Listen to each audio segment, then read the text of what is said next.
දැන් මේ ආරක්ෂිත ගෘහ වගාවල හැමෝටම තියෙන ප්‍රශ්නයක් තමයි මේ ගස් ලොකු වෙනකොට කොහොමද ගස් පෙරලෙනවා. පොහොර ස්ප්‍රේ කරන්න බෑ, කෘමිනාශක ස්ප්‍රේ කරන්න බෑ. මේ වගේ සති 3ක් විතර යනකොට ගස් පෙරලෙන්න බලනවා. පෙරලෙන්න බලන එක කොහොමද අපි පෙරලෙන්නේ නැති වෙන්න ගහ පුහුණු කරන්නේ කොහොමද?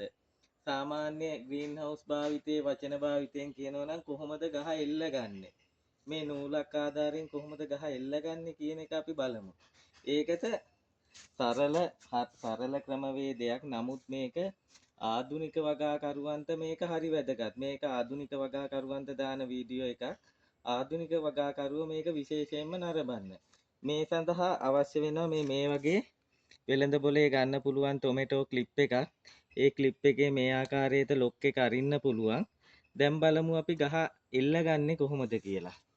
මේ ආකාරයට මේ වගේ UV නූලක් අවශ්‍යයි මේකට. මේකත් වෙළඳ පොලෙන් ගන්න පුළුවන්. මේ නූල උඩ කම්බි එක සම්බන්ධ කරලා තියෙන්නේ.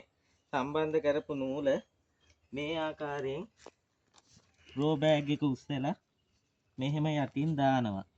යටින් දාලා මේ ආකාරයට මෙන්න මේ ආකාරයට ගැටයක් ගහලා මේ වගා මල්ලට නූල සම්බන්ධ කරනවා. ඉන්පසු මෙන්න මේ ආකාරයට මේ ටොමැටෝ ක්ලිප් එක මෙන්න අතරින් නූල අතරින් ක්ලිප් එක දාලා මෙන්න එහෙම ලොක් එක දා ගන්නවා. මේ හරි සරලයි. මේ දැන් ගහට ආධාරකයක් සපයලා තියෙන්නේ. මේක දැන් කිසි ප්‍රශ්නයක් නැහැ, වැටෙන්නේ නැහැ. පළ කාලේ පළවෙනි අදියර මෙහෙම තමයි. ඊට පස්සේ ගස් ලොකු වෙනකොට ඊළඟ වීඩියෝ එකකින් හම්බ වෙමු. ගස් ලොකු වෙනකොට කොහොමද අපි ආධාර සපයන්නේ කියලා. බොහොම ස්තුතියි.